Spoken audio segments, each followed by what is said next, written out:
રાત્રિના સમયે જાહેર રોડ ઉપર પાર્ક કરેલ વાહનનો કાચ ખોલી તેમાંથી રોકડા રૂપિયા ચોરી કરનાર ટોળકીને ઝડપી પાડી તેઓની પાસેથી ચોરીમાં ગયેલ 100% મુદ્દામાલ રોકડા રૂપિયા રિકવર કરી વણ શોધાયેલ ગુનાનો ભેદ ઉકેલતી સલાબતપુરા પોલીસ ટીમ મહેરબાન પોલીસ કમિશનર શ્રી અનુપમસિંહ ગહેલોત સાહેબ તથા ખાસ પોલીસ કમિશનર શ્રી વાબાંગ સામીર સાહેબ તથા નાયબ પોલીસ કમિશનર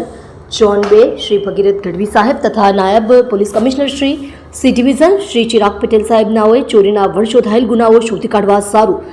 જરૂરી માર્ગદર્શન તથા સૂચના કરેલ હતી જે આધારે ગઈ તારીખ 17/4/2025ના રોજ આ કામના ફરિયાદી કાપડનો માલ ખરીદ કરવા માટે મહારાષ્ટ્ર રાજ્ય ખાતેથી સુરત ખાતે આવેલ હોય અને રાત્રિનો સમય થઈ જતાં Surat ring road MG textile માર્કેટની સામે પોતાની બોલેરો પિકઅપ પાર્ક કરી તેમાં જ સૂઈ ગયેલ અને વહેલી સવારે આંખ ખુલતા ગાડીનો કાચ અર્ધ ખુલ્લો હોય અને ડ્રોવરમાં રાખેલ રોકડા રૂપિયા 1,25,000 ચોરી થયેલાનું જણાઈ આવેલ જેથી તેઓએ આ બાબતે સલાબતપુરા પોલીસ સ્ટેશનમાં ફરિયાદ આપતા સલાબતપુરા પોલીસ સ્ટેશનના પોલીસ ઇન્સ્પેક્ટર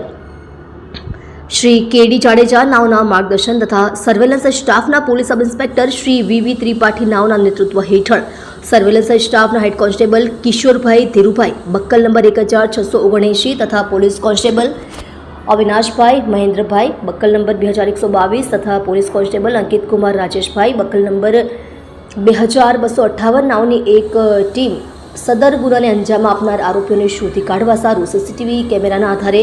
વર્કઆઉટમાં હતી દરમિયાન પોલીસ માણસોની ટીમ દ્વારા સુરત રિંગ રોડથી ગોળાદરા સુધીના અલગ અલગ કુલે 60 જેટલા પ્રાઇવેટ તેમજ સરકારી સીસીટીવી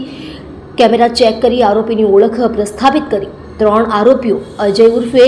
ઢેબો દીપકભાઈ રાવળિયા ઉંમર વર્ષ 23 રહે ઘર નંબર 3 ગાયત્રી નગર પાવર હાઉસની સામે ગોળાદરા સુરત શહેર શ્યામ મહેશભાઈ રાઠોડ ઉંમર વર્ષ 25 રહે ઘર નંબર 5 ગાયત્રી નગર પાવર હાઉસની સામે ગોળાદરા સુરત શહેર